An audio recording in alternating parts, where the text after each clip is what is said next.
कहानी एक छोटे से गांव की है, जहां आज भी अंधेरे रातों में कुछ खौफनाक घटनाएं घटित होती हैं। गांव के पुराने किले और वीरान हवेलियां लोगों के लिए रहस्य बनी हुई थीं। गांव में एक छोटा सा घर था, जहां शिल्पा और उसके परिवार के लोग रहते थे।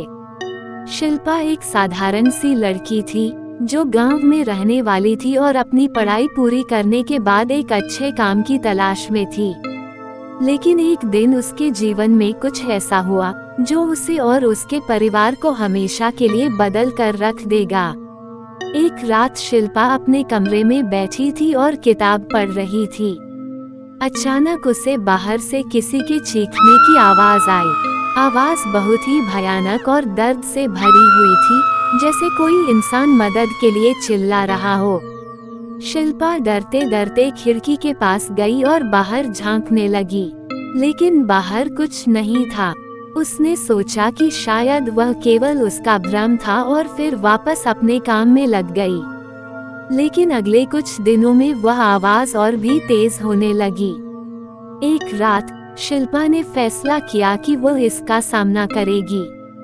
रात को 12 बजे के करीब उसने आवाज की दिशा का पीछा किया और एक पुरानी हवेली की ओर बढ़ने लगी।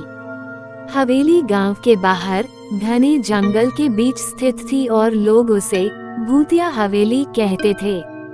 शिल्पा को इस हवेली के बारे में बहुत कम जानकारी थी। बस इतना ही जानती थी कि कई साल पहले यहाँ एक परिवार का वध हुआ था और उसके बाद से यह जगह अनजानी घटनाओं का शिकार हो गई थी। हवेली के पास पहुँचते ही शिल्पा का दिल तेजी से धड़कने लगा।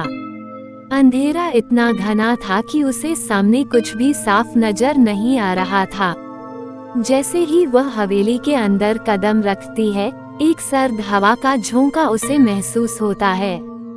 हवेली के दरवाजे के पास कुछ पुरानी तस्वीरें लटकी हुई थी, जिनमें कभी हंसी खुशी की तस्वीरें थी, लेकिन अब उन चेहरों में एक अजीब सी डरावनी हलचल थी। शिल्पा ने दिल थामकर एक कदम और बढ़ाया और भीतर की ओर बढ़ने लगी। हवेली के भीतर की स्थिति बहुत ही भूतिया थी। दीवारों से आहट की आवाज आ रही थी, जैसे कोई आहिस्ता से चल रहा हो। शिल्पा ने एक कमरे का दरवाजा खोला और भीतर घुसी। अंदर अंधेरा था, लेकिन एक कोने में पुराना फर्नीचर रखा था और कमरे की दीवारों पर खून के धब्बे थे। शिल्पा के कदमों की आवाज ही जैसे उस सन्नाटे में गूंज रही थी। तभी अचानक उसे एहसास हुआ कि वह अकेली नहीं थी। जैसे ही उसने मुड़कर देखा, उसके सामने एक औरत खड़ी थी, जो पूरी तरह से सफेद कपड़ों में लिपटी हुई थी और उसका चेहरा सख्त और डरावना था। शिल्पा का दिल मानो रुक गया। वो औरत खामोशी से उसकी ओर बढ़ने लगी और उसके हाथों में किसी खून से सने हुए औजार थे। शिल्पा के मन में एक खौफ का सैलाब उमड़ आया और वह डरते डरते पीछे हटने लगी।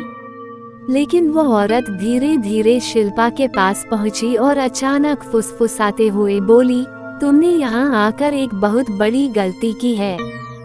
ये जगह तुम्हारे लिए नहीं है। शिल्पा कांपते हुए पीछे हटने लगी और दौड़ते हुए हवेली से बाहर निकल आई। लेकिन जैसे ही वह बाहर निकली, उसे महसूस हुआ कि वह जो कुछ भी देख रही थी, वो केवल उसके मन का भ्रम नहीं था। वो औरत सच में हवेली में बसी हुई थी और उसकी आत्मा आज भी उन गलियों में भटक रही थी। शिल्पा ने वह रात वहां से भागने का फैसला किया और गांव लौट आई, लेकिन अब वो उस घटना के बाद अपने सपनों में वही डरावना चेहरा देखती रहती थी। लोग कहते थे कि अगर किसी को भी उस हवेली के अंदर जाने का साहस होता है, तो उसे एक ही रात में वापस नहीं लौटना पड़ता।